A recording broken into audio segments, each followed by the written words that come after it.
فلما بلغ معه السعي قال يا بني إني أرى في المنام أني أذبحك فانظر ماذا ترى তিনি ছেলেরা ডেকে বললেন, ও আমার কলিজার টুকরা ছেলে ইসমাইল, গত রাতে আমি স্বপ্ন দেখেছি যে আমি তোমাকে জবাই করছি। ফাংদুর মাযা তারা, তোমার অভিমত কি, অপিনিয়ন কি জানাও। সুবহানাল্লাহ বলেন। ছেলেরা বললেন, আমি স্বপ্নে দেখেছি তোমারে জবাই করতেছে, তোমার অভিমত কি? আমগরে যদি আমগো আব্বারা কইতাম আমার দেখেন না, বড়টারে দেখছেন। কথা কন, বড়টাই কইতো আমার না মাজ্জাডারে দেখছেন, মাজ্জাডারে কইলে কইতো ছোটটারে দেখছেন। কথা কন, আমরা এটা কইতাম না? 100% আমরা এরকম উত্তর দিয়ে দিতাম, চিল্লায় কোন ঠিক কিনা? কিন্তু সৈয়দনা ইসমাইল কেমন ছেলে, বাপ কা বেটা সিপাহি কা ঘোড়া, কুছ না হতো থোড়া থোড়া, ঠিক কিনা? ছেলে বলল, ইয়া আবাতি ফআল মা তু'মারু সাতাজিদুনি ইনশাআল্লাহু মিনাস সাবিরিন। কি ছেলে, আমগডিও পোলা ওইটাও পোলা, পার্থক্য আছে না নাই? ছেলে কয়, বাবা আমি তো ডরাই না, আমি ডরাই আমনেরে লইয়া।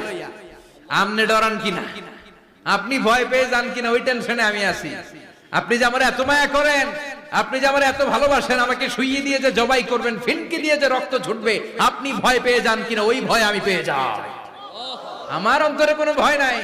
ইয়া আবাতি ফাআল মা তু'মার, বাবা যেমনটা আদিষ্ট হয়েছেন ঠিক তেমন তেমন করেন। সাতাজিদুনি ইনশাআল্লাহু মিনাস সাবিরিন, ইনশাআল্লাহ আপনি আমারে ধৈর্যশীল পাবেন।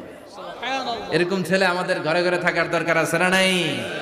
তার মানে বাপ বেটা কি ডায়ালগ মারছে কোরআনে তুলে দিল কে?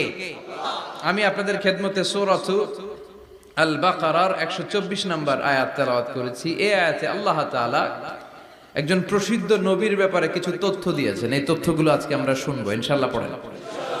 রব্বুল আলামিন বলেন, ওয়া ইয বিতালা ইব্রাহিমা রাব্বুহু বিকালিমাতিন ফাতাম্মাহুন্না ক্বালা ইন্নী জাইলুকা লিন-নাসি ইমামা।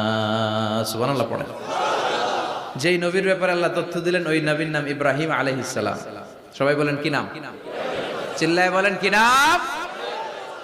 আল্লাহ বলেন, নবী স্মরণ করুন সেই সময়ের কথা যখন আমি আমার খলিল ইব্রাহিমকে অনেকগুলো বিষয়ে পরীক্ষা করেছিলাম।